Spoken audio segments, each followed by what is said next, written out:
So I'm going to start with my large brush first to block in the colors of the background. And we're going to start with our sky, which is going to be a warm or a cool shade of blue. So to make a cool shade of blue, I'm going to use blue with a little bit of red and a lot of white for that sky vibe. So make sure you get, it's almost purplish, but I don't want to go full purple. Like that would be too purple. So I'm going to add more blue back in.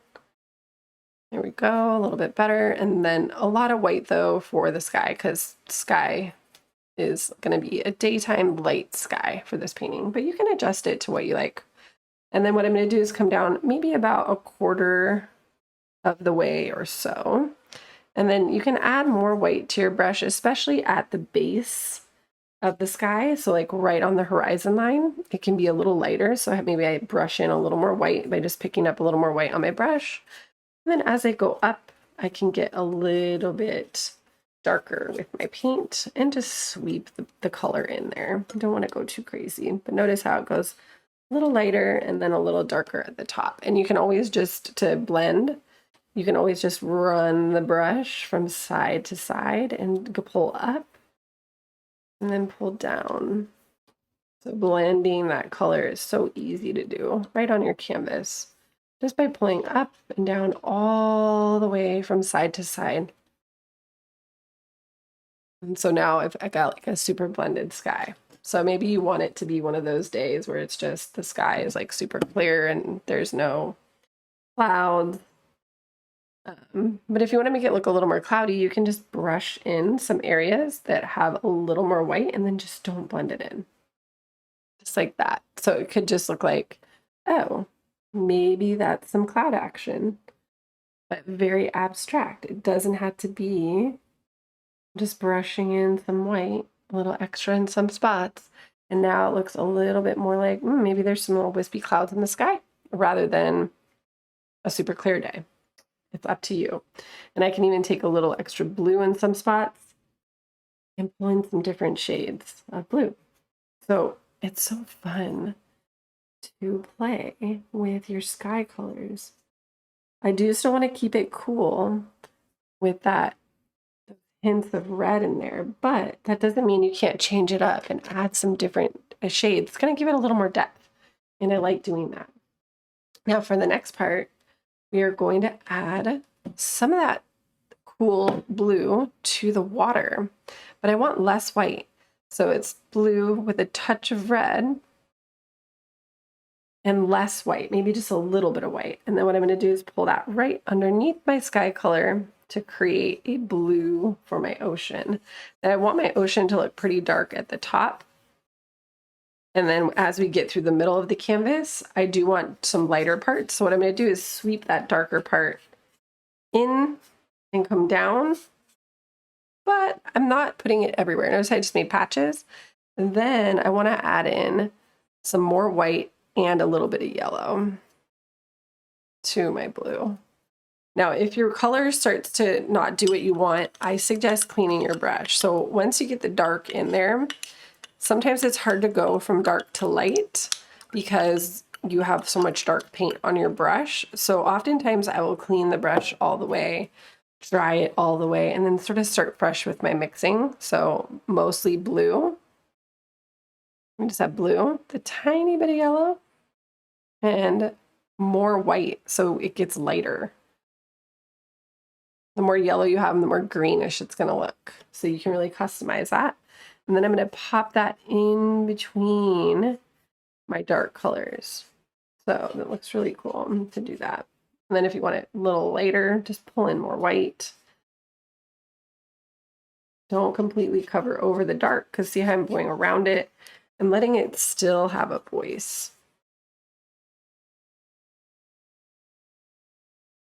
You can always go in and retouch these things up too, like later, once you see how it all comes together. But notice I'm going around the darker colors and adding the lighter colors so that we have this texture, we have these different shades. It's so pretty. And I'm going to go almost all the way down. I'm pretty far I'm really getting a lot of white as I come down here. I'm gonna go almost all the way again. I'm gonna leave a couple inches. Okay, and now I have pretty much all blocked in except for a little bit at the bottom.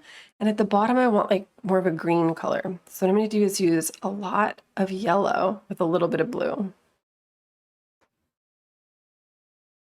And I'm even gonna pull in a little bit of black because I want it to be a dark green.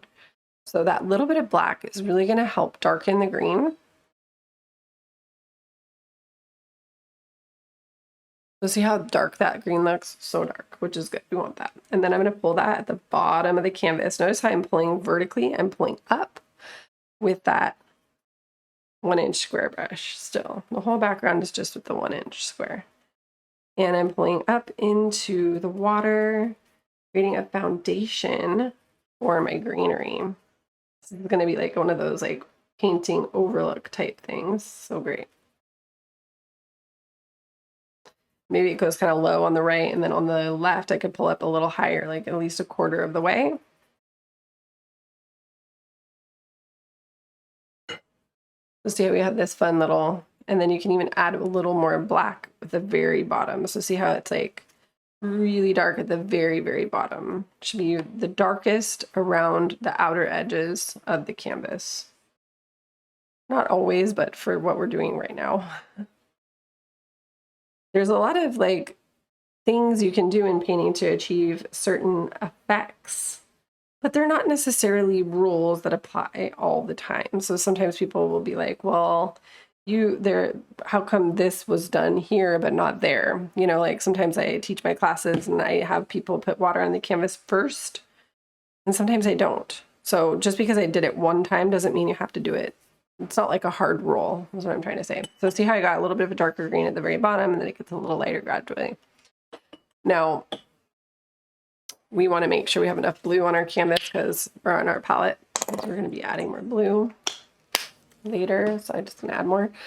Keep in mind, this is always what I'm using, the Liquitex Basics acrylics. These are great.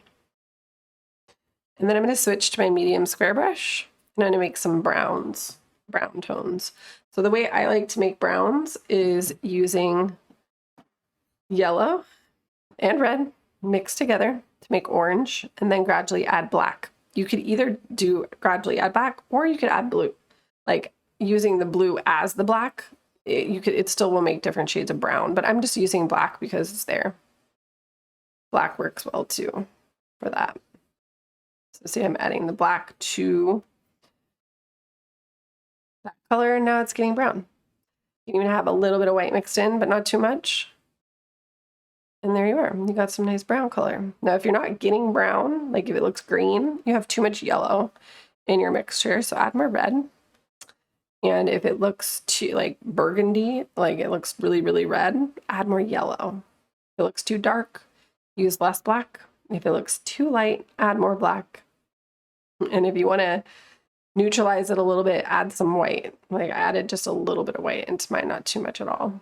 And then with that color, that's what we're going to make our cliffs and our rocks. So what I want to do is go over here, and I want to have some horizontal lines that pull from the left side out, and then they're going to pull down, and then they're going to pull back over. So it's almost like a little rectangle coming out of the side, and then pull some vertical brush strokes to fill in that space. And then what I'm going to do from the tip of that right here is I'm just going to pull up to the left on a triangle type shape, and then you're going to pull out again. This time it can go out a little further, kind of come down a little bit. So see how this is almost like a diagonal line. Then I'm going to pull down, and then I'm going to pull back. So we have another little place to color in with the brown. And then I can pull up again like that. So see, I'm making these little gaps in between. We can pull another little distant thing here at the top, going right on the horizon line. And then we can also have some rocks in the middle here. So I can just make a horizontal line, another horizontal line. I'm going to make a little mountain on top of that one, and then another one on top of this. And they can kind of be connected. They're like little rock buddies. I'm in Claremont.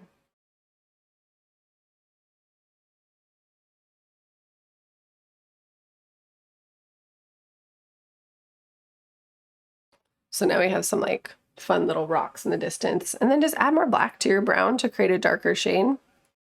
So if you need a darker shade of brown, do that. I want a darker shade. So notice how much darker it gets the more black I add. And then at the bottom of the rocks, I'm going to put in that darker shade. So you can just kind of tap it in and maybe pull it up a little bit from the bottom of the rock shapes.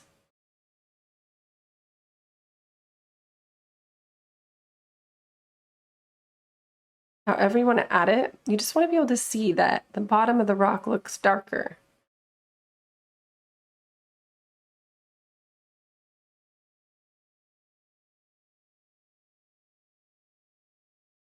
And the bottom of this little, it's going to be like a cliffside, also wants to look darker. So I'm going to pull little vertical pulls coming up from the bottom of those shapes that pull out into the water right here like this.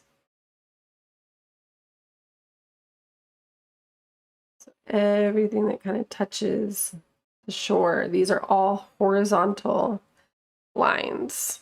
And I'm darkening the bottom of those horizontal lines.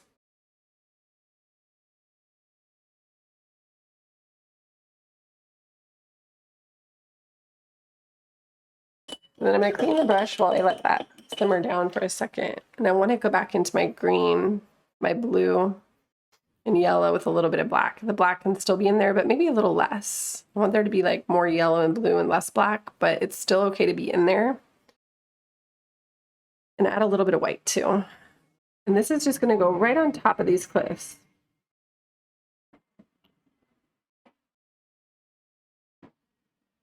In those little empty gaps that we had in there, where the brown it comes together there. And pull some off in the distance. And then I can even take a little more white in there, maybe a little more yellow. And you can begin to add some little poles coming out of the front grass area with the corner, just little bits. It should look lighter than the other colors that are there. If it doesn't show up as lighter, add a little more white and yellow, or just white, to your green mixture.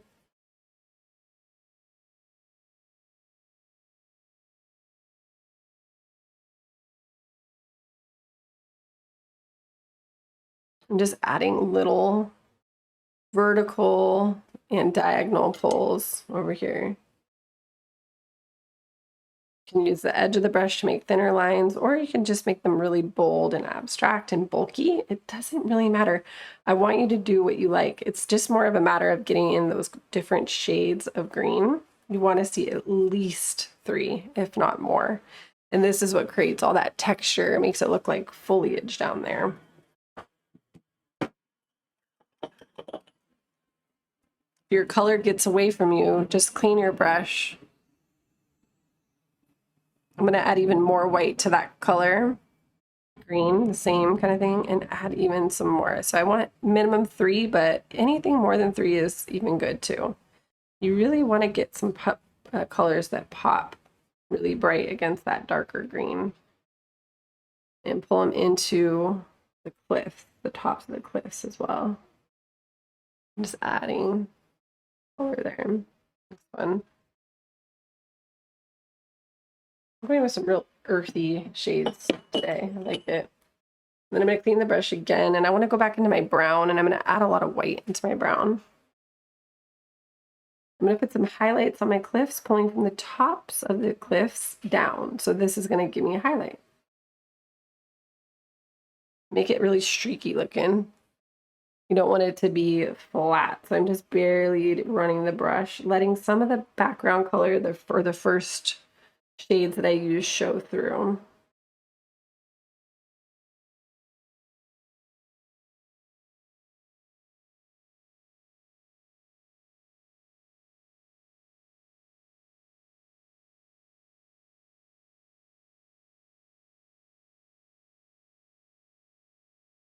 I'll go to the top of the rocks.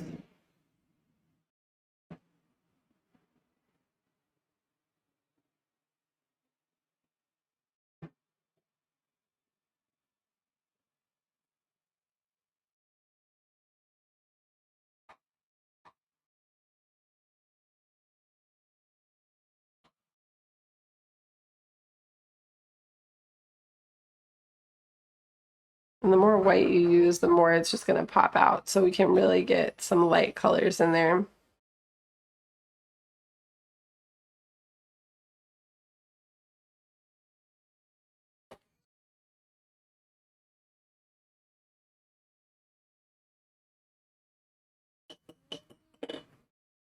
Notice how you have some different shades there. It's so fun.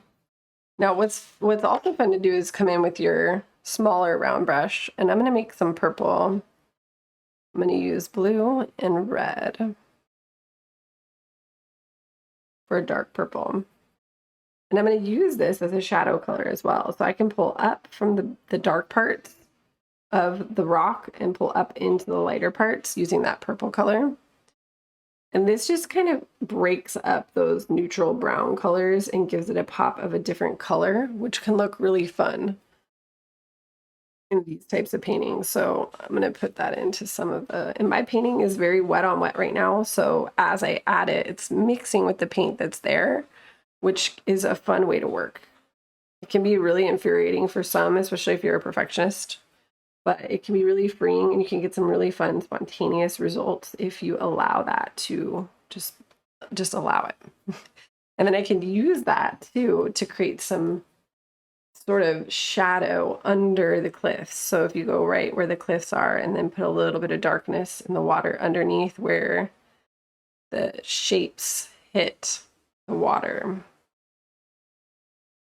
And I can add any of that dark purple. It's like blue with red.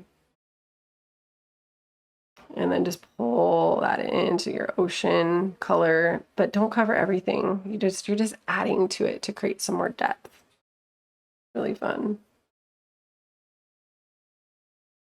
Maybe you have some down here.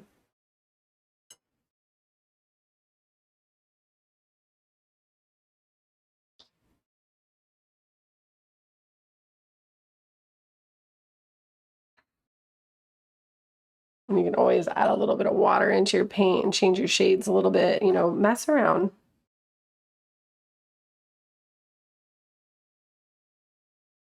And then you can always go back to your lighter colors however much you need to. I'm going to add a little bit more of the green, but I want more of a blue green. So I'm adding a little bit more blue and white. And I'm going to pull that into on my cliffs.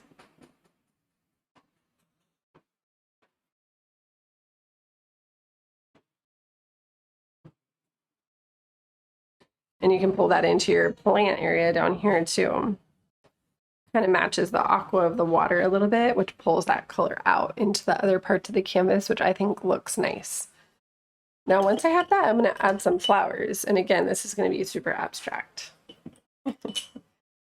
I laugh because I know there's people out there who are like, want more detail, but at this one, I just don't want it to be loose, you know, it's more fun that way. And I'm making pink flowers, just red and white.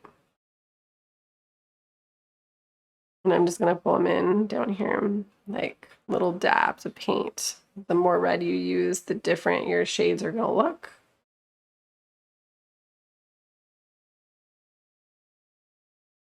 And I'm just adding little dabs.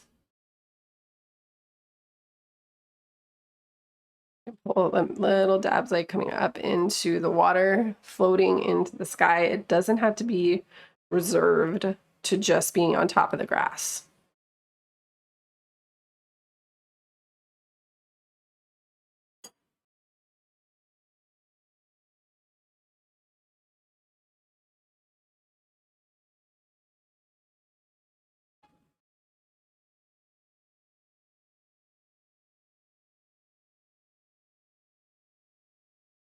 So it's just red and white, and you can just put whatever you want. And as you go up on the area, maybe get a little bit smaller with your brush strokes. So see how I can make it a little smaller. It's not mandatory to do that, but it does. We're just having all these flowers. And you can do different colors too. So let's do some yellow. Maybe make your brush strokes a little different for each color, but I like to mix the yellow into the whites. And then I can add some yellow there.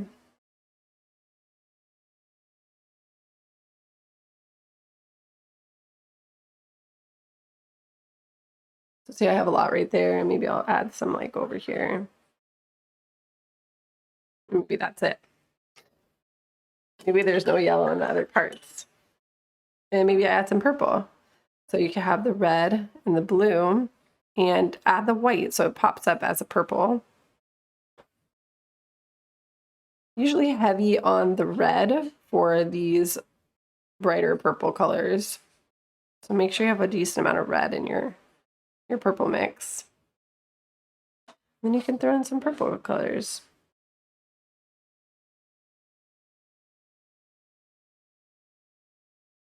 But you want to have several shades. So for each flower color, I want to have at least 3 shades. So maybe I go in with a darker shade of purple and make sure to add that. I already have a few shades of the red because I did some that was darker and some that was lighter. For your yellow, you can mix a little bit of red into the yellow that you put and add that next to or on top of some of the yellow flowers. And you can also do some just straight up orange ones, red and yellow.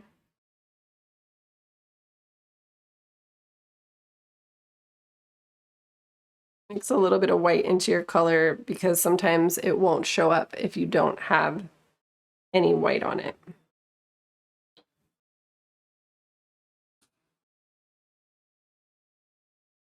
I'm going for like multicolors here.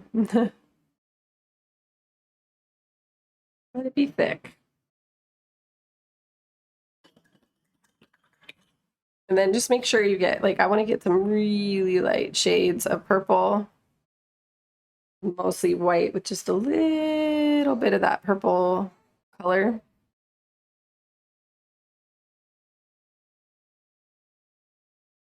And then you can do the same thing with the pink. Make sure you have some really light shades of pink where it's like mostly white.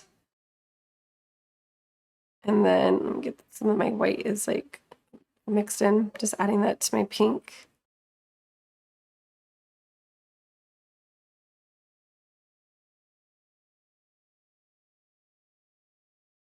Super light shade of pink and get that in. You can put it right on top of the other colors or just put it around. It kind of doesn't matter that much. You just go with what you think looks good on your painting.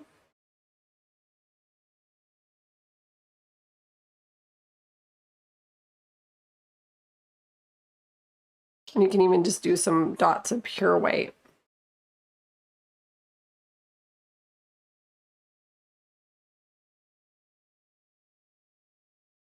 And you could even do maybe like some light blue to the center of some of the flowers for a little bit of a surreal kind of thing. So you, I'm going to do that to some of the red ones. You can play.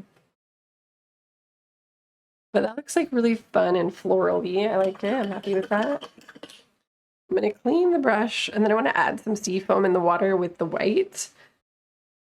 And I'm just going to take all this white and kind of add a ton of white into my turquoise so that it's mostly white with just a little bit of that turquoise undertone. So it almost basically looks white. It's just barely. And then you can go ahead and add that to the top of some of your dark areas. So see how I can go to these little dark areas in my water and add white to the top of it. And now it looks like a little wave. So that is fun.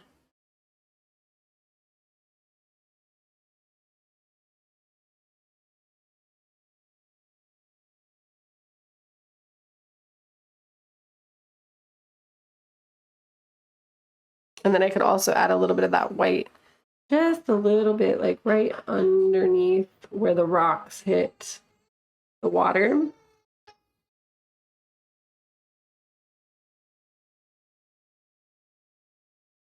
You can even add some white highlights to the foliage out here, like just the greenery or the rocks.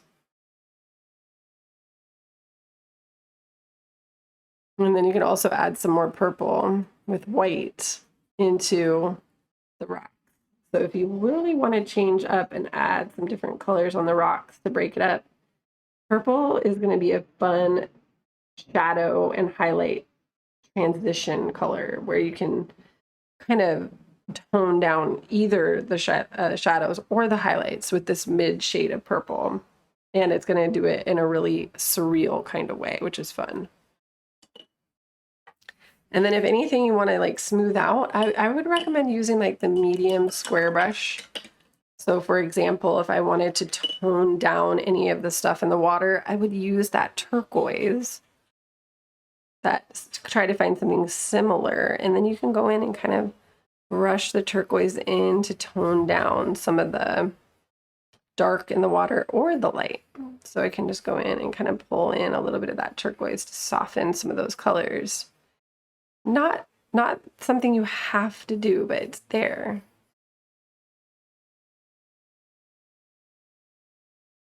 Sometimes the colors or the waves and all that end up looking a little more than you wanted, or you just want to soften them. So you can come in with that kind of more neutral turquoise shade that's there and allow that to help you create some more balance in the composition. So play around.